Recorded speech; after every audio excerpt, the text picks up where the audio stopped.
hati nurani tidak berada di dalam buku.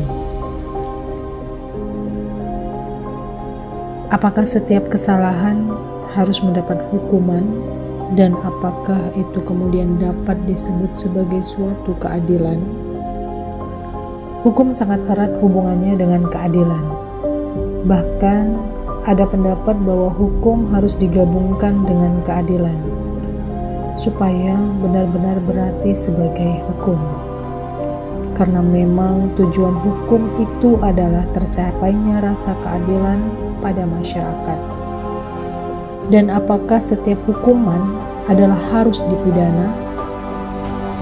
Penegak hukum pidana adalah sebagai upaya terakhir, ultimum remedium, di dalam penyelesaian permasalahan di tengah masyarakat ketika semua upaya lain telah dilalui, namun belum dianggap tepat sebagai penyelesaian masalah, barulah hukum pidana itu dapat diterapkan. Pada masa sekarang sedang digalakkan paradigma penghukuman yang baru di dalam penyelesaian suatu perkara pidana, yaitu berupa penyelesaian perkara dengan cara pendekatan restoratif justice, di mana pada pendekatan ini pelaku pidana didorong untuk memperbaiki kerugian yang ditimbulkannya terhadap korban, keluarganya, maupun masyarakat yang tentunya bertujuan untuk mendapatkan solusi dalam perbaikan hubungan dan kerusakan yang telah ditimbulkan dalam masyarakat. Pada pendekatan ini, keadilan yang didasarkan pada adanya perdamaian, kata maaf antara pelaku tindak pidana kepada korban, keluarga, dan masyarakat adalah menjadi gong sebagai simbol kesadaran pelaku tindak pidana dalam mengakui kesalahan dan perbuatan yang kemudian mendapat respon positif dari korban, keluarganya, dan masyarakat yang dapat membukakan pintu maaf atas perbuatan yang dilakukan oleh pelaku dengan diimbangi pemulihan keadaan, atau dengan kata lain, perbaikan kepada keadaan semula seperti sebelum terjadinya tindak pidana, baik itu dilakukan dengan adanya perdamaian, pembayaran ganti kerugian, dan pemulihan kondisi konflik di tengah masyarakat. Tujuan pendekatan restoratif justice adalah sebagai wujud penegakan hukum untuk lebih humanis di hadapan hukum, di mana lebih menekankan kepada hati nurani, baik dari pelaku, pihak korban, masyarakat, dan aparat penegak hukum itu sendiri.